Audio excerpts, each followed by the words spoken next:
Hoje é dia 27/4, são 19 horas e 2 minutos e a gente está ao vivo aqui pela Infomoney. Eu e meu amigo Richard. E aí, Richard, como é que tá? Tudo bem, Roxo? Legal. Tudo certo. Bem-vindo mais uma vez. Hoje é o nosso episódio 12. Cada dia a gente se divertindo mais, né? Temos tido muita sorte com a aleatoriedade aí, porque cada vez que a gente abre, a gente acha um assunto mais divertido para tratar. Legal. A gente estudando, viu como o assunto de hoje é importante. Então, vamos seguir. Hoje tem quadro novo, né? Tem o Fragilista do Mês. Tá bem divertido. Tem muita coisa legal para acontecer. Então, hoje a gente vai falar sobre o livro 2, né? Lembrando que o Antifrágil é dividido em 7 livros. O livro 2, que é o livro A Modernidade e a Negação da Antifragilidade. O capítulo certo, que se chama Intervencionismo Ingênuo, que é na página 160. Legal. Conta como é que é o tema de hoje, por favor, Richard. Hoje a gente vai aprender a diferença entre sinal e ruído, né? A gente vai entender esses conceitos e também descobrir que procrastinar não é algo irracional, algo ruim, né? É algo bom, né? E quando a gente tem um excesso de informações também no mundo, todo mundo fica querendo, eu quero me manter mais do que informado, isso está fragilizando o planeta e fragilizando o mundo. Legal. Então, os assuntos de hoje, lê pra gente, a gente dividiu em quatro assuntos, itens, né? Itens principais do livro. Além desses itens, é claro, a gente tem os quadros, que é o Taleb no Brasil e tudo mais. Conta aí quais são os assuntos. Primeiro tópico, né? A gente vai ver o elogio à procrastinação. Essa palavra aí, ela torce a língua, hein? Não só isso, tem erro na tradução, né? Tem erro na tradução do livro, né, do português. O tipo fabiano. Depois a gente vai ver a neurose em proporções industriais, a diferença entre o ruído e o sinal, é muito importante esse conceito. Depois a gente vai ver uma história fabulosa aí do Sir John Copeland, o homem que permitiu a prosperidade em Hong Kong. A gente vai ver como foi isso, é muito curioso. E como o acesso à informação aumenta a superintervenção. Então tá imperdível hoje. Com certeza. E parabéns, conseguimos acertar o nome do cara. Depois de escutar várias vezes como é que fala, né? Legal. Começando com o quadro Taleb, Semana do Taleb, a gente conta um pouquinho o que ele falou, o que ele tweetou, em que assuntos que ele polemizou. Não teve muita coisa essa semana, né? Mas acho que essa é uma postagem bem interessante. É importante, né? Porque ele, mais uma vez, está batendo naquela tecla, né, de chamar a pele em risco, né, dizendo que a sociedade, um dos problemas do mundo atual é que as pessoas que estão no comando normalmente não têm a pele em risco, estão distante dos resultados das decisões que elas tomam. Então ele está falando aí, criticando o globalismo, tá?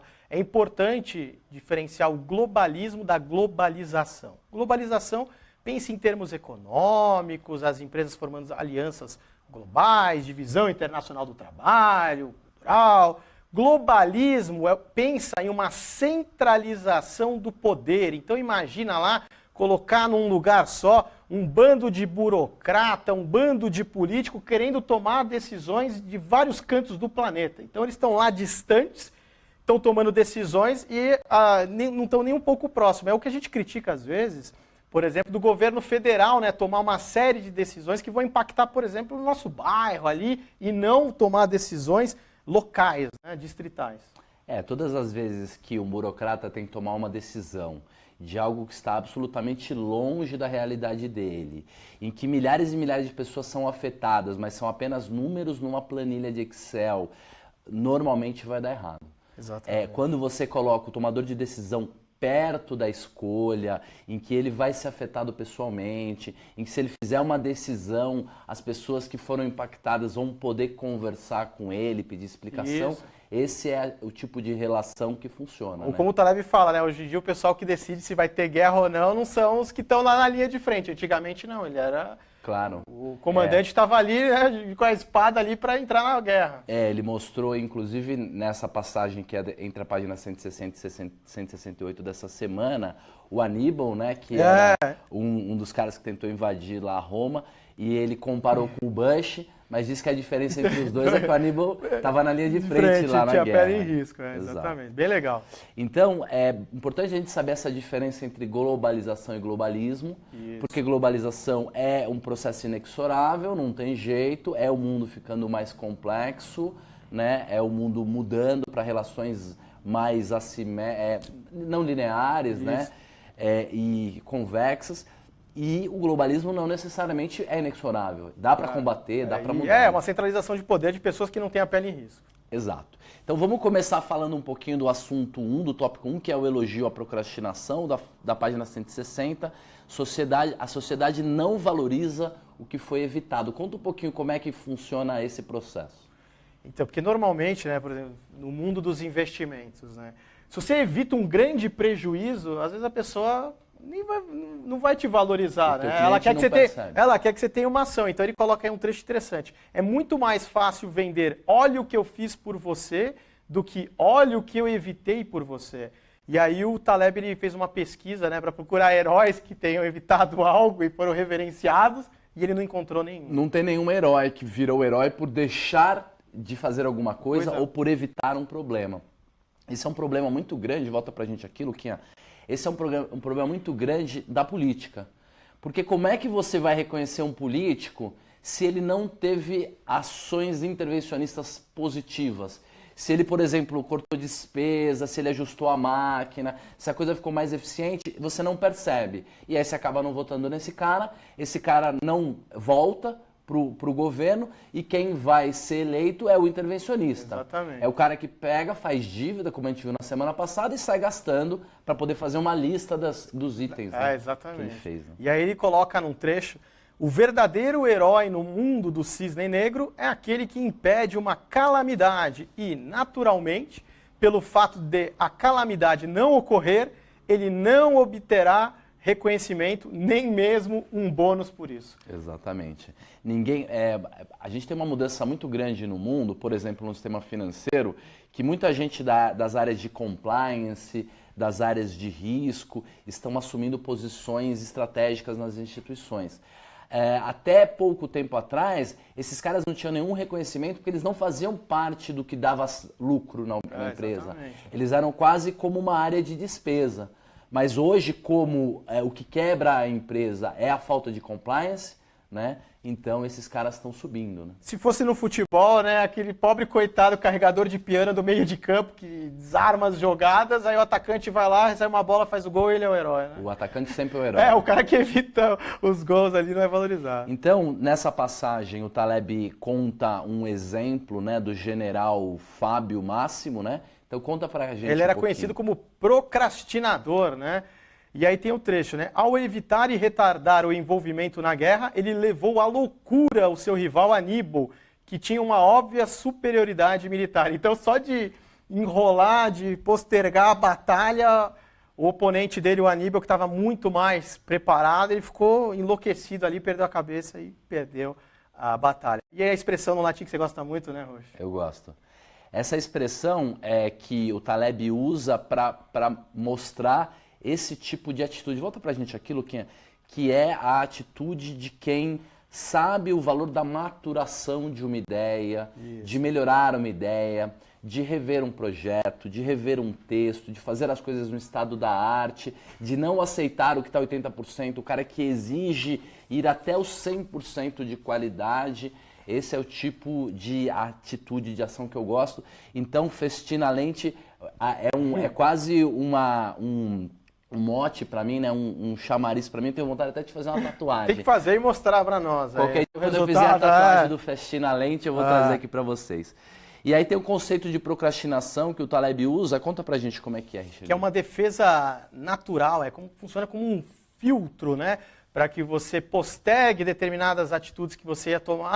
Para quê? Para você deixar a antifragilidade natural, ela aparecer, né? Surgir. Você fala muito isso, né?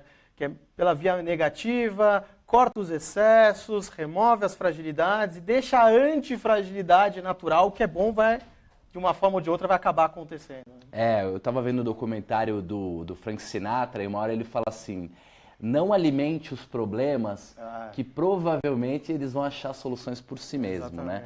Então, procrastinar nesse sentido não é ingênuo, né? Às vezes, você não quer tomar uma decisão ainda porque você não está certo daquilo. Quem está te olhando de fora fala, pô, o vagabundo está aí no sofá, olhando para cima, enrolando. E, na verdade, não.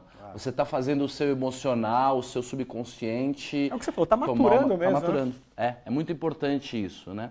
Quem já assistiu aquelas séries de de chefes que tem lá no Netflix, que é o Chef's Table, sabe do que a gente está falando, né? De como é importante deixar o tempo fazer o papel dele. E nós vamos falar mais disso. Então, vamos continuar falando da procrastinação. Tem uma passagem do livro, lê pra gente, por favor. Na verdade, nós, seres humanos, somos muito ruins ao filtrar informações, principalmente as de curto prazo. E a procrastinação pode ser uma maneira de filtrar melhor, de resistir às consequências de ignorar as informações. O tempo é o melhor teste de fragilidade, abarca altas doses de desordem e a natureza é o único sistema a quem o tempo concedeu o rótulo de robusto. Pode voltar para nós, Luquinha? Por isso que não dá para ler o livro rapidinho, né? A gente estava falando sobre isso, eu e o Fábio, hoje, que não dá para ler o Antifrágil assim com leitura dinâmica, porque é o tipo de frase que o cara cria, né? É muito o profundo, tempo é o melhor teste da fragilidade e a natureza é o único sistema a quem o tempo concedeu o rótulo de robusto. É muito legal, né? Continuamos, agora uma continuidade do assunto, que é o assunto tópico 2 de hoje, que é a neurose em proporções industriais, em que o Richard vai explicar pra gente a diferença entre um ruído e um sinal, que está lá na página 164. Isso, primeiro a gente vai ver o conceito, né, para você diferenciar um indivíduo considerado ameno de um indivíduo neurótico, tá? O ameno é aquele que ele vai reagir apenas às informações reais, concretas. Já o neurótico não, ele reage principalmente ao ruído, então tudo causa desordem, né?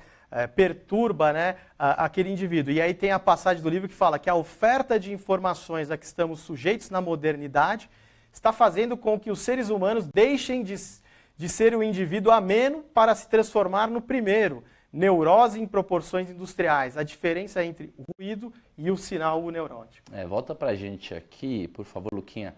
Lembra daquele herói do filme do samurai ou do filme do western? Aquele cara que o mundo tá acabando e ele tá calmo.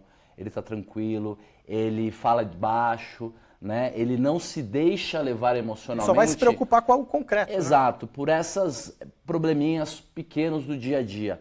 E olha como está o ser humano hoje, né? Olha como ele reage ao trânsito, né? O cara passa o sinal vermelho porque algum problema, ele está na esteira rolante, né? Isso. Então ele fica vivendo num desespero tão grande que ele não vê os sinais reais e ele fica reagindo aos ruídos, então tudo deixa ele neurótico, ele tem medo de tudo, é quase patético, né? Você observar como as pessoas estão desse jeito, reagindo de maneira exagerada a qualquer tipo de sinal. Estão inundadas nas informações, então a gente já viu que você perde o filtro natural, que é a procrastinação, você se torna neurótico nesse emaranhado de informações. Exato. E aí você tem agora a diferença, né, entre o ruído e o sinal. Ruído é tudo aquilo que você deve ignorar, são aquelas informações aleatórias que são totalmente inúteis, né, e que você tem que desconsiderar que você está ouvindo. Já o sinal não. O sinal é aquilo que você precisa prestar atenção. Só que as pessoas elas confundem, né, o ruído e o sinal, então elas estão o tempo todo achando que elas têm que intervir em tudo, né? Que elas estão neuróticas, elas não estão com o filtro natural da procrastinação, então, nossa, saiu tal coisa aqui na internet, eu não vou comer mais isso. Tal pessoa falou isso. Não, eu vou ter que fazer, eu tenho que rebater, eu tenho que isso. A pessoa fica doida. Na bolsa é muito engraçado você ver isso, porque como na bolsa grande parte dos movimentos são aleatórios, você tem uma queda, depois uma alta, que é aquilo que a gente vem falando nos últimos meses, que é a relação entre expansões e retrações naturais dos sistemas orgânicos e dos sistemas complexos. E aí o mercado dá aquela subidinha, o cara fala, agora vai, eu vou comprar. Aí o mercado volta, porque é natural, aleatoriamente ele dá uma voltada, não, agora estopou, eu vou vender. E ele fica fazendo esse trabalho esquizofrênico, correndo atrás do rabo. Tentar entender, por que subiu? E não funciona. Tem alguma estranha. Não funciona. Agora, o Richard vai contar uma história muito legal. Eu acho que é uma história em que a gente pode ilustrar muito bem essa questão de como excesso de informações, de como ficar lendo o jornal, o Twitter na tela ali o dia inteiro pode pode te direcionar para fazer intervenções e errar, né? Que é a história de Hong Kong. Conta pra gente. Lembrando que o nome do Sir John, vou tentar falar, Cowperthwaite, a gente tentou várias vezes saber como é que fala o nome do cara, eu acho que a gente acertou. Essa história de Hong Kong é curiosa, se você vai pesquisar o passado, né, de Hong Kong, você vê hoje ela super próspera, dinheiro circulando, tudo bonito.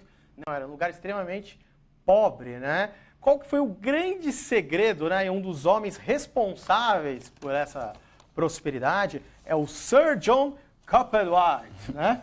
E no próximo slide tem a história que a gente conta, que é o seguinte, que simplesmente ele não incentivava a coleta de dados estatísticos econômicos.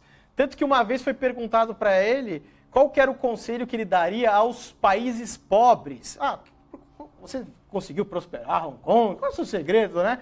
Aí ele disse, eles deveriam abolir seus institutos de estatísticas econômicas. E por que ele fez isso na época com Hong Kong?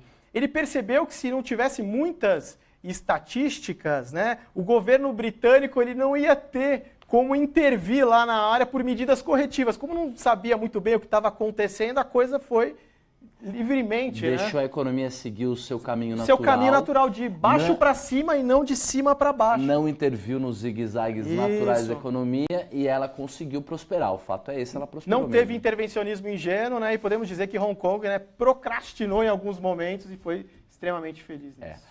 A gente fez um monte de slide nesse programa porque tem passagens incríveis no livro. Então o Richard vai ler mais uma passagem sobre essa questão de como excesso de informação ou como muita informação aumenta a superintervenção. Está na página 166. Lê para a gente, por favor, Richard. Aqueles que trabalham em empresas ou que são responsáveis pela formulação de políticas públicas, como o fragilista Greenspan, né, o Alan Greenspan, com um departamento de estatísticas oportunas, estão propensos a reagir de maneira extremada e a confundir ruídos com informações. Greenspan prestou atenção tanto em tais flutuações quanto nas vendas de aspiradores de pó em Cleveland para, como se diz, ter uma ideia precisa sobre os rumos da economia. E é evidente que ele nos microgerenciou até o caos. Pode voltar para nós? Precisamos explicar isso com calma.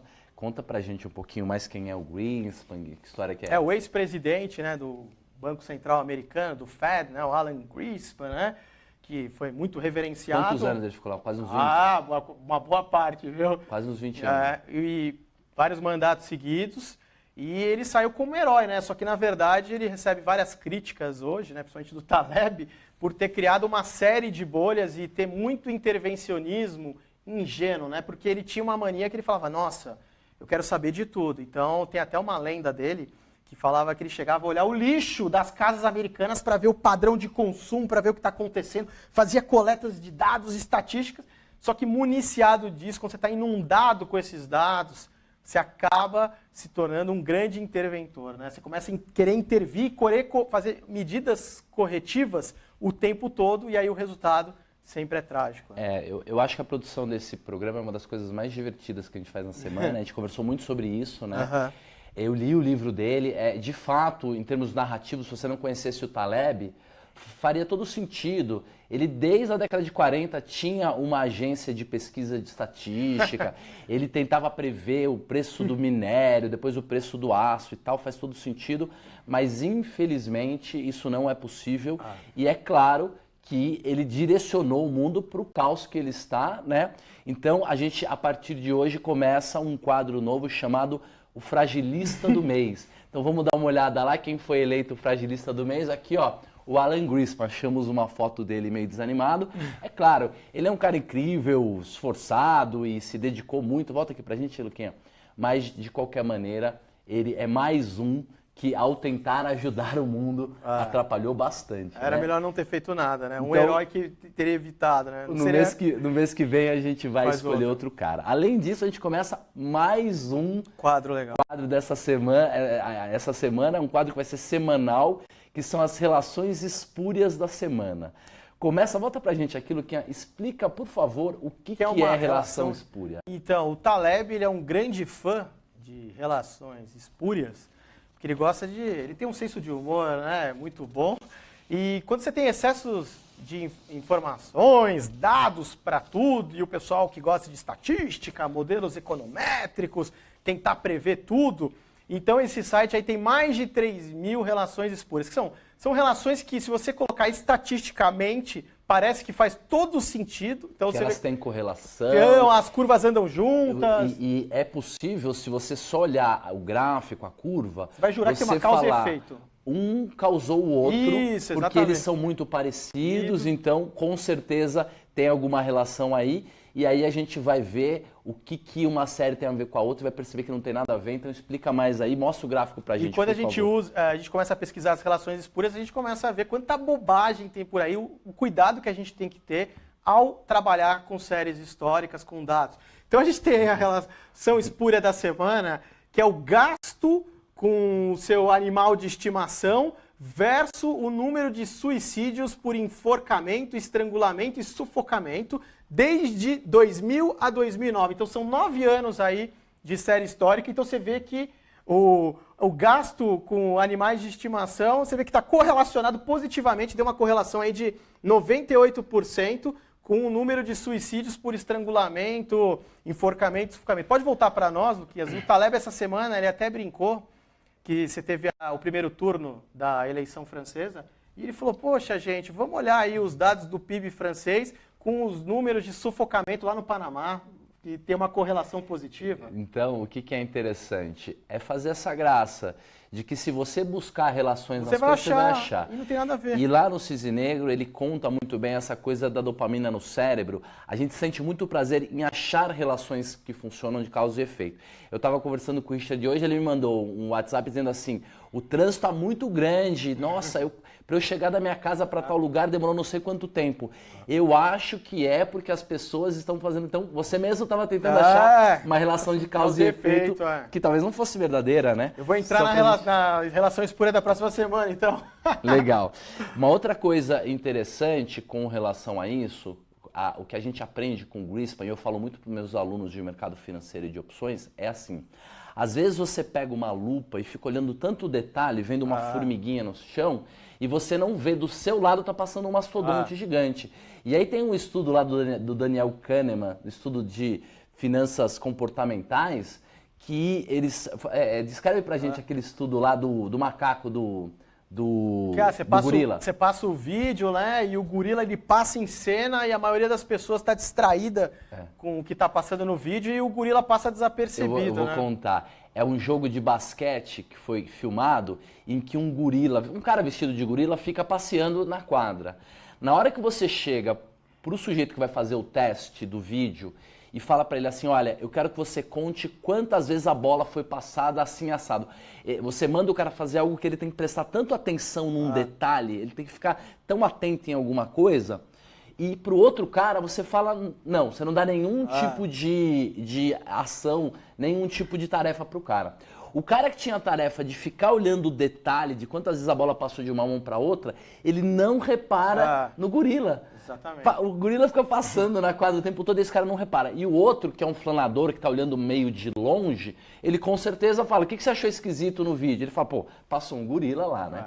O mais recente, né, por exemplo, quando a gente teve a escalada do dólar, quando passou dos 4, as pessoas ficavam neuróticas a cada pequena alta do dólar. Enquanto isso, o Brasil tinha reservas internacionais gigantescas, as contas externas estavam finalmente ajustadas, o fluxo estava positivo. Então, assim, os sinais estavam ali, só que as pessoas ficaram todas focadas no ruídos e perderam esse grande movimento que a gente teve depois do dólar 4,24, quando ele começa a cair, né? Tem até uma frase do Arte da Guerra que eu acho muito bom, que para ouvir o som do trovão não é preciso ter um bom ouvido. Eu acho profunda essa. É muito interessante porque, usando a própria metáfora da economia, que é a metáfora da árvore e da floresta, para você enxergar bem um cenário, para você enxergar bem uma situação, é muito importante que você dê uns passos atrás e, ao invés de focar na árvore,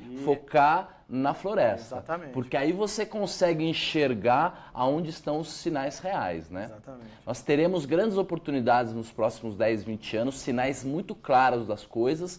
Então acompanhe a gente aqui, deixe de ficar lendo de maneira esquizofrênica jornal, ou ficar olhando para o quadro de ofertas do índice futuro ou do liberte, dólar, que não vai te ajudar em nada, né? E aí, o quarto assunto, que é uma continuidade direta de tudo que a gente está falando, é como o acesso à informação aumenta a superintervenção, né? Então, lê pra gente. A gente já leu isso aqui? Acho que ainda não, né? Quanto maior a frequência com que consultamos as informações, mais desproporcionalmente propensos estamos a captar ruídos, em vez da parte valiosa chamada de sinal. Portanto, maior será a relação ruído-sinal. E agora vem uma coisa muito provocativa, muito provocante. Acho que todo mundo tem que prestar atenção aqui. Nós não inventamos isso. O Taleb colocou no livro. O Taleb não inventou esses números. Não. Se você pedir para ele explicar, ele abre o MATLAB na hora, faz uma função, já prova matematicamente para você. Não dá para brincar com o Taleb quanto à matemática. E ele descreve uma relação assustadora entre ruído e sinal, de acordo com o time frame que você observa um tipo de processo. Então lê pra gente e explica como é que é isso. Quanto menor o prazo, né, mais você vai se aproximar dos ruídos. Então uma relação ruído-sinal, você olha diariamente as informações, 95% daquilo que você está olhando vai ser ruído e só 5% serão sinais.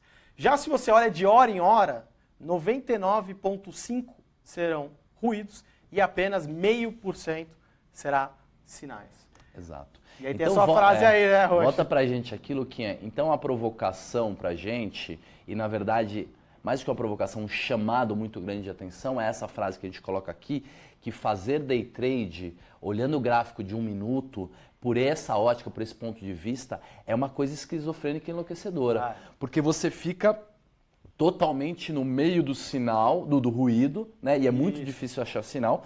E é por isso que são grandes heróis as pessoas que conseguem ter aquela calma, ter aquela tranquilidade, né? Ser como o Bruce Lee lá, né? Infalível, né? Inabalável e conseguir no meio de todo aquele caos de ruídos, achar os sinais e ganhar dinheiro com day trade. Então, o Richard brincou, pô, mas nós vamos falar mal de day trade aqui no canal da Infomoney, que é o canal do trader. Na verdade, eu conheço grandes traders, conheço gente que ganhou muita grana com day trade, mas é para herói, não é para qualquer um. O cara não dá para ele achar que ele vai acordar 10h30 da manhã, né? Vai abrir o teclado lá olhando para a praia e ao 12h30 ele fez o login dele e vai sair. Isso é uma ilusão, isso é um romantismo. O cara que realmente ganha grana com day trade é muito pouco, né? Eu acho que 1 ou 2% das pessoas que tentam conseguem, e esses caras são super atletas. Eles têm a mente treinada realmente para se manter extremamente frio, né? Muito bom, exatamente. Então tem uma frase bem legal aí que o Richard vai ler pra gente. E as frases finais e os próximos quadros também estão muito legais. Em um ambiente natural, um agente estressor é informação. Informação em excesso gera estresse elevado, ultrapassando o limiar da antifragilidade. Então você ficar muito tempo, pode voltar para nós, muito tempo exposto a ruídos, isso aí vai te fragilizando. Então você vê o grau de antifragilidade desses traders heróis mesmo. É como aquela semana muito estressante, em que o estresse não é o estresse agudo, né? Quer dizer, não é aquele estresse que aconteceu uma coisa muito ruim, mas depois você pode passar o resto da semana descansando. É aquele estresse contínuo, né? Da gota d'água pingando na tua testa, né? E como aquilo lá te leva à fragilidade, né? Exatamente. Deixa os seus nervos em frangalhos, como dizem as vovós, né? E aí agora a gente tem o quadro Taleb no Brasil. Vamos fazer o nosso jabá aí, né? Aproveitar e garantir nosso ingresso lá na HSM Expo, que vai ser no dia 6, 7 e 8 de novembro. E essa semana o Richard vai contar um pouquinho sobre um dos convidados, um dos palestrantes. O Adam Grant, né, do Originals e do Give and Take. É bem interessante o livro Originals, que ele tem vários conceitos, adivinha de quem? Do próprio Taleb. Pode voltar para nós, Luquinha? Fantástico. Olha só um trecho, você vai gostar bastante. Ele cita uma pesquisa que foi feita com os empreendedores e ele viu, essa pesquisa detectou que os empreendedores que deram certo foram aqueles que tinham uma redundância, ou seja, eles não estavam totalmente de cabeça naquele empreendimento. Eles tinham uma vaca leiteira, como você gosta de falar, dando uma retaguarda, então eles tinham uma certa redundância. Não deu certo aqui, eu não vou ser eliminado do jogo, eu não vou acabar, eu vou ter uma segunda, terceira, quarta, quinta chance, tentativas e pequenos erros. Então é muito legal, vale a pena ler esse Originals. É o que a turma de startup, do universo de startup, chama de aposte no jockey e não no cavalo. Né? Se o empresário é bom, se o cara tem a capacidade, por mais que alguns pedaços do projeto não deem certo, não tem problema, porque é redundante e vai dar certo. Depois disso, a gente vai falar um pouquinho sobre os comentários. A gente tem tido comentários crescentes, né? Bastante gente comentando. Mais uma vez a gente vai falar do Rodrigo Yashima, né? A gente deu um espaço grande para ele na semana passada. Nosso e a gente com certeza vai tomar um café com ele nas próximas semanas. Conta pra gente aí como é que foram os comentários. Olha os comentários ali, ele agradeceu, né, pelos esclarecimentos daquele episódio sobre a matemática, né, da antifragilidade. A gente combinar de bater um papo, com certeza, Rodrigo. Leandro Ribeiro aí falou, muito bom, galera. E a Betânia Greco falou que, Roxo, vocês são minha pós-graduação. Comprei os livros, estou na caminhada, é muito aprendizado. Obrigado. Olha que legal, né? Muito legal. Betânia Roxo com X, hein, meu? Por favor. Mas, muito legal o comentário, tá? Tô sacaneando aqui, tô brincando, porque a gente gosta de muito brincar. Muito legal, né? Pós-graduação, a gente já tá, eu acho. A gente no Zen tem uma das aulas, se chama assim, como fazer o próprio MBA. Quer dizer, legal. Ao invés de você pegar o teu carro, ir lá até a GV ou a INSPER, para um cara pegar um livro sei lá, desses pensadores aí e te apresentar, melhor você comprar o livro você mesmo e ler, né? Com certeza. E assistir, de repente, um programa tipo o nosso. Legal. Agora nós vamos falar sobre a mensagem final, né? Eu acho que a mensagem final ficou muito forte. A gente teve 2 frases incríveis do Taleb, então fica à vontade. Porque o pessoal que assistiu, acompanhou o programa, falou, mas qual que é o antídoto, né, para os ruídos, né? Como é que eu evito isso? Como é que eu consigo diferenciar isso? No sinal, A melhor solução é prestar atenção apenas em alterações muito significativas nas informações ou nas condições, nunca nas pequenas alterações. Eu acho que é um exemplo legal, como todo mundo adora o Warren Buffett, né? Eu também escrevi um livro infantil baseado na vida dele. O Buffett, ele manda uma única carta por ano para o CEO da empresa da qual ele é controlador. Então imagina, ele é dono da empresa, ou da Coca-Cola, ele tem 13% da Coca-Cola, ele tem 30% da American Express, ele tem 15% da Gillette, e a lista não termina nunca, e ele manda uma única carta para o CEO da companhia dizendo o que ele acha. Então, ao invés dele ficar lá, lembra quando a gente era criança, que a professora ensinava a colocar lá no potinho o feijãozinho com o algodão e a água? E aí ela falava assim, olha, se você ficar cutucando e mexendo toda hora, o feijãozinho não vai nascer. Então é a mesma coisa, né? Ao invés de você ser dono da empresa e ficar enchendo o saco do CEO toda hora, de caiu, subiu. Por que isso? Porque aquilo não. Uma vez por ano ele vai lá e escreve uma carta dizendo, olha, eu acho que tem que melhorar aqui, eu acho que aqui tá bom, eu acho que o caminho é esse. O foco, né, na parte estrutural, né? Ele está preocupado com essa. Só vai se mexer, ele mandaria outra carta se ele identificasse alguma mudança estrutural significativa, as pequenas. Claro. E aí tem a frase final, que é: os sinais significativos encontram uma maneira de chegar até as pessoas. Eu gosto muito do Taleb porque ele tem a capacidade de ser matemático, de acabar com todo e qualquer argumento quantitativo científico que possam fazer contra ele, e ao mesmo tempo ele é capaz de criar frases tão místicas como essa, né? Os sinais significativos encontram uma maneira de chegar até as pessoas. E eu acredito claramente nisso, né? Como um naturalista, mas não... Ele explica 2 tipos de naturalista aí, mas um naturalista que acredita que observar a natureza é uma grande fonte de sabedoria. Se a pessoa se permitir, não estiver impregnada dos ruídos, os sinais importantes, eles sempre chegam até nós e na hora certa.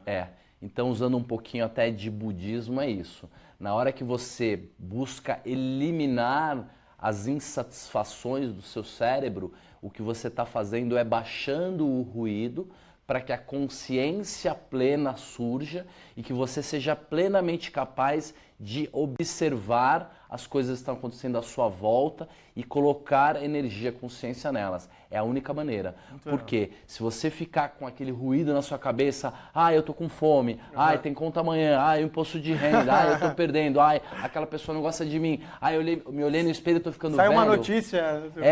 Você fica super reagindo a qualquer tipo de coisa e o seu cérebro não tem, né, aquela tranquilidade para prestar atenção naquilo que funciona. É como um motor de um carro. Um carro muito incrível, o motor não faz barulho nenhum a não ser que você acelere. Você pode ter um motor de milhões de cavalos, mas se você não acelerar, ele não faz barulho. Então, a sua capacidade intelectual, ela tem que servir para você observar o que funciona, né? A consciência plena e não o barulho, né? Que é o macaco doido, né? Os budistas chamam de o macaco doido da mente que fica lá martelando, né? Martelando na sua cabeça. Gente, passou de novo. Muito rápido, extremamente rápido. O programa foi muito legal. Com certeza na semana que vem a gente vai achar algum outro assunto incrível. A gente adora isso aqui. Estamos conversando com algumas pessoas também para trazer convidados. Então, esperem, muita coisa vai acontecer na semana que vem. Não, que dia que você vai fazer o TED lá em Santos? O TEDx, né? Dia 13 de maio lá em Santos. Economias antifrágeis. Um conteúdo novo aí que vai balançar as estruturas aí da teoria econômica tradicional, que o pessoal entende aí de direita, esquerda, liberal, não é liberal. A gente vai resumir tudo aí, países frágeis e países antifrágeis, vai ficar muito, muito legal. Muito legal. Além disso, o Richard prometeu na semana passada uma história sobre 2008. Não deu tempo. Ele me contou, eu conheço essa história, ela é ótima. A gente vai fazer mais um suspense, porque hoje está muito tarde.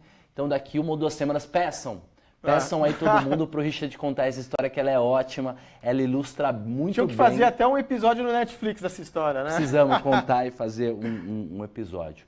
E, gente, muito obrigado. Vamos terminar de novo falando essa frase incrível do Taleb. Os sinais significativos encontram uma maneira natural de chegar até as pessoas. Exatamente. Richard, muito obrigado. Eu que agradeço, Show de bola. Roxo. Galera, uma ótima sexta-feira para vocês. Quem vai trabalhar, trabalhe. Quem não vai trabalhar, não trabalhe. Um ótimo final de semana, um ótimo feriado na segunda-feira. E vamos lá, que atrás vem gente. Fujam dos ruídos aí, foco nos sinais. Um grande abraço aí para todo mundo. Até a próxima.